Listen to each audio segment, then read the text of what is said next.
My brother, WhatsApp audio. Hello everyone, in this video I will share with you how to have your iPhone announce who is calling you. Watch this video until the end and pay attention to what I do in this video.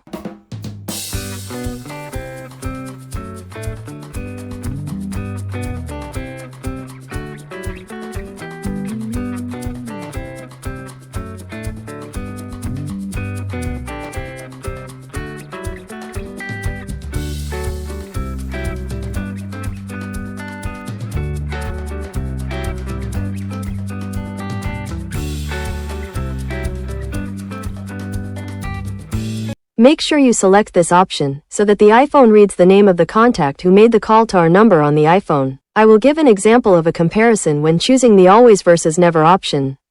Pay attention when there is an incoming call on my iPhone. My brother, WhatsApp audio.